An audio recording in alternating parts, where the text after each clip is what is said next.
మాధవి గారు కొన్ని విషయాలు అడిగారు. ఒకటి, ఏజ్ రిలాక్సేషన్ చేస్తే బాగుంటుందని కోరారు అధ్యక్ష. ఇది ఆల్రెడీ ఫైల్ సర్క్యులేషన్ లో ఉంది, గౌరవ ముఖ్యమంత్రి గారి దగ్గర ఉంది. ఆ ఫైల్ సర్క్యులేట్ అయినా తిరిగి వచ్చిన తర్వాత ఎంత ఏజ్ రిలాక్సేషన్ చేశామనే దానికి నేను సమాధానం చెప్పగలుగుతా అధ్యక్ష. అదే విధంగా అధ్యక్ష, పల్లా శ్రీనివాస్ గారు కూడా ఎప్పటికలా ఈ డిఎస్సి ప్రక్రియ పూర్తి చేస్తానని కోరారు. కొన్ని విషయాలు లీగల్ వెళ్ళాము. నేను అనుకుంటాం నెక్స్ట్ అకాడమిక్ ఇయర్ ప్రారంభమైన ఒక నెల అటు ఇటుగా డిఎస్సి పూర్తి చేయాలనే లక్ష్యంగా మేమందరం పనిచేస్తున్నాం అధ్యక్ష.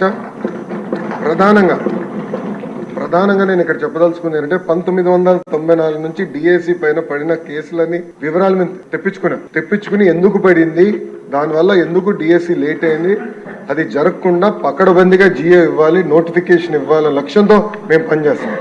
ఎందుకంటే లక్ష కళలతో మన ప్రభుత్వం పైన నిరుద్యోగ యువకులు ఆశలు పెట్టుకున్నారు. ఆశలు వృధా చేయకూడదు. చిత్తశుద్ధితో డిఎస్సి నిర్వహించి ఉపాధ్యాయ